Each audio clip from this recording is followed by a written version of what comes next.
I don't like the look of that. The lighthouse beams should have pushed it away already. Why won't it? Grandma! Mr. Bane! Sigrid! Sigrid, take cover!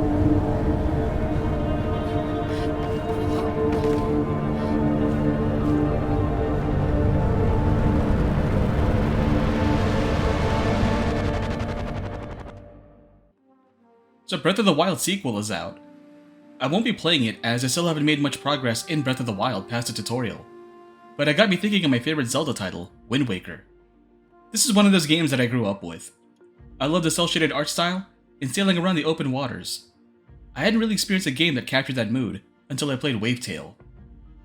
Wavetale is a 2022 3D seafaring platformer by Thunderful. You play as Sigrid, a young girl living with her grandmother. A great disaster happened years ago that caused most of the land to sink into the water. The locals claim that the pirates known as the Dirty Paws were responsible for the catastrophe. While helping out her grandmother with everyday chores, a wave of black sludge called gloom hits their little island. Sigrid somehow becomes bonded with a shadow, a sea creature that matches Sigrid's footsteps and allows her to walk along the water without having to focus a chakra into the soles of her feet. After freeing her grandmother from the gloom, Sigrid embarks on a journey to stop the Dirty Paws and their machinations while helping others along the way. And that's as far as I'll go with the plot. The game is fairly short, but the story leaves enough intrigue to stay compelling for the entire run. I don't get to say this often, but this is a wonderful game. It plays good, it looks good, and it sounds good. I usually don't have any expectations when I play a AA game, and it paid off in this case because I was more than pleasantly surprised. Like I said before, Wavetale is a 3D platformer. Sigrid can run, double jump, dash, and air dash.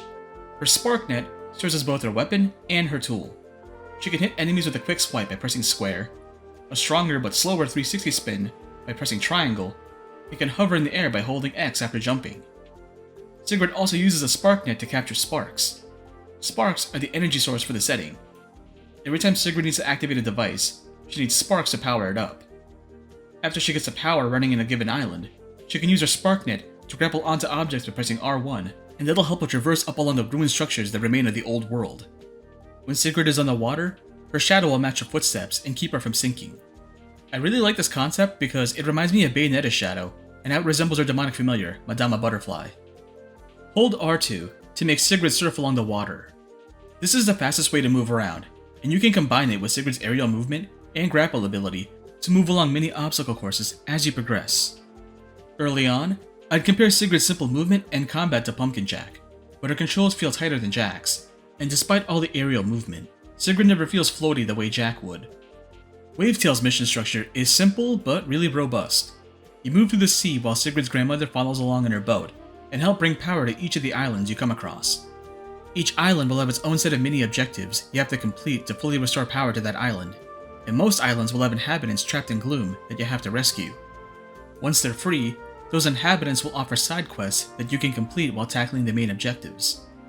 Side quests are always simple fetch quests, and they're never too out of the way from their quest givers. The objectives tend to stick out and have big flashy lines to catch your attention. Every side quest has its own unique object that you have to find, so they manage to stay memorable instead of feeling like raiding quests in Skyrim. Wherever you are in the game, you're always looking for sparks. Blue sparks are plot critical and serve as the power sources for every device in the game. Yellow sparks are currency you can spend to buy cosmetic items from Mr. Bane. He travels around by boat, not unlike another seafaring vendor, and offers you new clothes, hair colors, and hats as well as puns. He has so many puns. Every now and then, you'll run into a boss fight. These aren't like traditional boss fights, but set pieces that feature a boss. Usually I'm not a fan of these type of boss encounters, but Wavetale manages to keep these moments engaging by taking advantage of the game's biggest strength, Sigrid's mobility. Every boss fight has Sigrid doing the exact same movement challenges she would normally do to repair devices, but the context for her actions have changed, so that her goal isn't to repair an island, but to fight a giant monster. A later fight has Sigrid scaling up the boss itself because its mechanical exterior has its grapple launchers that can fling Sigrid high into the air and launch towards a switch that will activate a device that can harm the boss. It's like taking the boss arenas in Sunset Overdrive and wrapping them around an enemy from Shadow of the Colossus. I haven't mentioned it yet, but it's pretty obvious now why I associate Wavetale with Wind Waker. They're both seafaring games that feature cel-shaded art styles. I like how Wavetale uses textures to convey facial animations. It's just like how the early 3D Zelda's animated faces. The squiggly line effects help convey life into what would otherwise be static textures. Despite the simple method for conveying facial expressions, Wavetale is no slouch when it comes to actual character animation. Sigrid has a lot of personality in her movements. If you're stuck in the air and hold R2, Sigrid will dive straight down into the water and hold onto the Shadow's back to help her glide underwater until she resurfaces. I haven't enjoyed moving along water in games like this since, well, water. This would be enough to sell me on Wavetale, but the game also has some top-notch voice work. I don't think I heard a single bad line read in the entire game. Can you make this? Of course I can, but why should I? Because you and your team are the best builders around here. That is correct, Mrs. Skagerrak.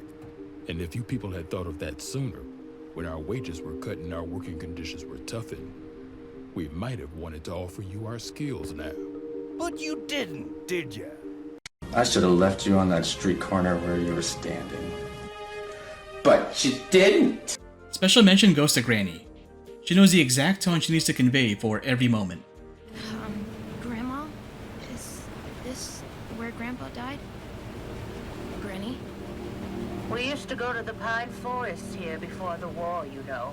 Every fall, me and John to pick chanterelles. I always made him cover his eyes for the last part of the way.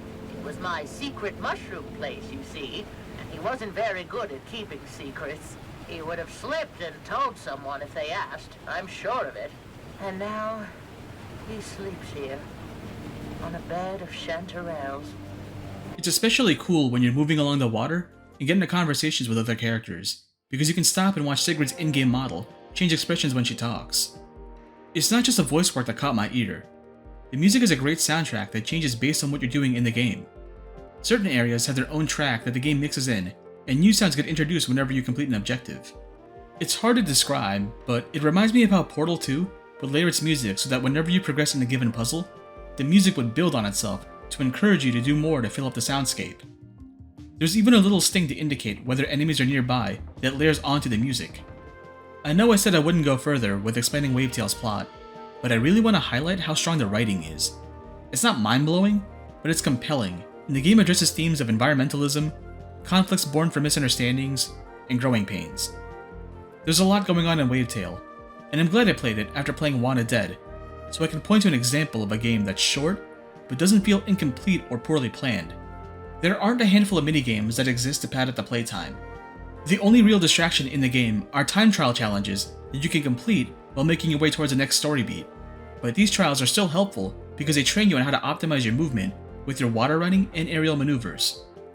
I know this video is mostly positive, but there are some technical issues in Wavetale to address. Holding L2 causes Sigrid to go into some kind of aiming mode, but she doesn't have any ranged attacks. I'm not sure if this is some vestigial function that got dummied out because, despite being an input you can change in your settings, I strongly discourage you from ever going into aiming mode, as it could cause the game to crash. There seems to be a few other features that were dummied out in Wavetale, because if you toggle advanced control configuration in the settings, there are unused prompts for dialogue choices, which are non-existent in the final game. Also, there's one cutscene near the end of the game where everyone's face textures except Sigrid's remain neutral and don't follow along with the dialogue. Makes it look like Sigrid's arguing with NPC Wojaks. And finally, the game tends to hard cut after crossing event triggers, like completing objectives. And if you boot up the game and continue where you left off, you'll see every objective you've accomplished pop up on screen and crossed out like a giant grocery list. Besides that, the game runs perfectly fine. Play Wavetale. It's $30 on Steam. I've got 6 hours logged in, so if you think that's too much for a short game, keep an eye on it during the sale. But I think it's worth playing because although you might find the game's premise rather shallow, I guarantee you'll be surprised that Wavetale is capable of having hidden depths. Look, if you spend as much time as I did trying to get this one achievement, you'd also be making these bad puns left and right.